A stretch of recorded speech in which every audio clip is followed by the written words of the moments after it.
আসসালামু আলাইকুম।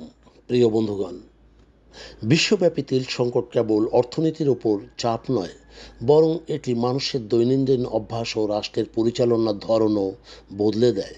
1973 সালের ঐতিহাসিক তেল সংকট থেকে শুরু করে বর্তমান সময়ের 2022 থেকে 2026 পর্যন্ত যে বহু রাজনৈতিক অস্থিরতা, তা প্রতিবারই বিভিন্ন দেশ টিকে থাকার জন্য তাদের লাইফস্টাইল ও অফিস সূচিতে আমূল পরিবর্তন এনেছে।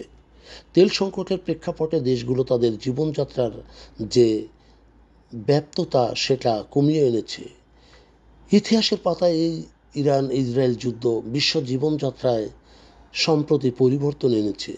যখনই বিশ্ববাজারে তেলের সরবরাহ সীমিত হয়ে পড়েছে, তখনই নানা দেশ বাধ্য হয়ে তাদের দাপ্তরিক কর্মঘণ্টাও কাটছাঁট করেছে।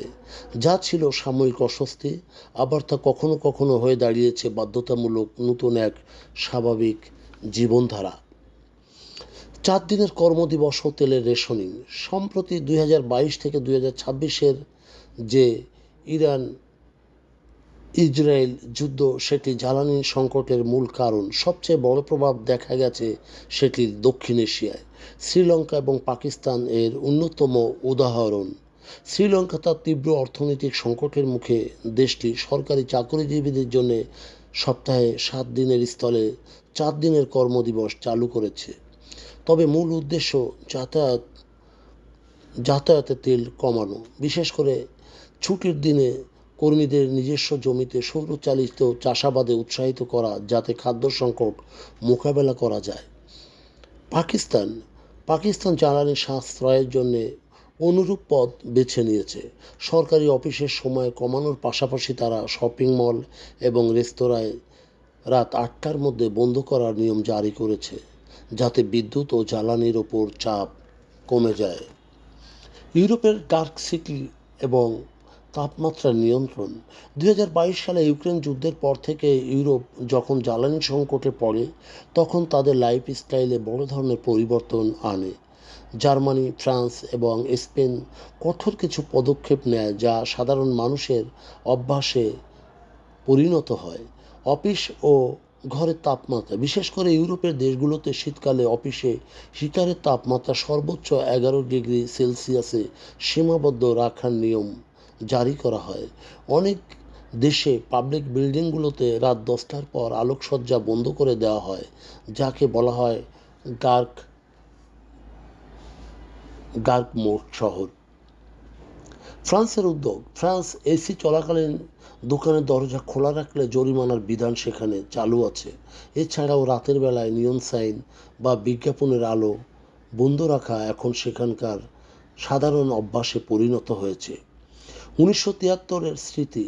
রবিবারের ড্রাইভিং নিষিদ্ধ। তেল সংকটের সবচেয়ে বড় উদাহরণ হয়ে পড়েছিল 1973 সাল। তখন আরব ইসরায়েল যুদ্ধের জেরে ওপেক তেল সরবরাহ বন্ধ করে দিয়েছিল এবং তখনই উন্নত দেশগুলো থমকে গিয়েছিল। নেদারল্যান্ড ও ডেনমার্ক এই দেশগুলো তখন কার ফ্রি সানডে বা গাড়িবিহীন রোববার পালন শুরু করে। মহাসড়কগুলোতে তখন সম্পূর্ণ ফাঁকা দেখা যেত। মানুষ তার ব্যক্তিগত জীবনে সাইকেল ও ঘোড়া নিয়ে বের হতো। মজার ব্যাপার ছিল, সেই সংকট থেকে আজ নেদারল্যান্ড বিশ্বের সবচেয়ে বড় সাইকেল বান্ধব দেশের তালিকায় পরিণত হয়েছে। মার্কিন যুক্তরাষ্ট্র মার্কিন যুক্তরাষ্ট্রের মহাসড়কে গাড়ির গতিসীমা কমিয়ে ঘন্টায় 55 মাইল করা হয়েছিল, যাতে জ্বালানির সাশ্রয় হয়।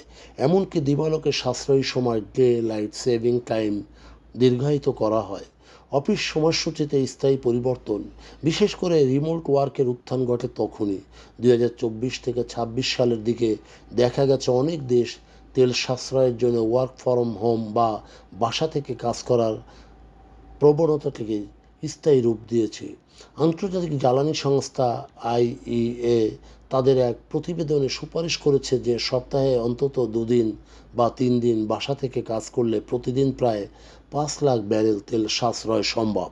ফিলিপাইন ও থাইল্যান্ডের মতো দেশগুলো তাদের আইটি সেক্টরে এই মডেলের স্থায়ীভাবে চলে গেছে। তেল সংকটের দেশগুলোতে তাদের কার্যকলাপ শিখিয়েছে বিলাসিতা নয়, বরং প্রয়োজনীয় উদ্ভাবনের জননী। 1973 সালের সংকট যেমন সাইকেল সংস্কৃতিকে জন্ম দিয়েছে, বর্তমান সংকটও আমাদের শেখাবে প্রযুক্তির সহায়তায় অফিসে না গিয়েও ঘরে বসে কাজ করা সম্ভব। তেল একটি প্রাকৃতিকভাবে উৎপাদিত পণ্য। এটি একদিন থাকবে না, কিন্তু মানুষের সভ্যতা এগিয়ে থাকবে নানান বিকল্প আয়োজনে, যা পরিবেশে অর্থনীতির জন্য সেটি ইতিবাচক হতে পারে। প্রিয় বন্ধুগণ, যদি আমাদের এই তথ্য গল্প আপনার ভালো লাগে তাহলে লাইক এবং শেয়ার দিন, এবং আজ আমাদের সঙ্গে থাকার জন্যে ধন্যবাদ। আমাদের ফলো দিন এবং সাবস্ক্রাইব করুন।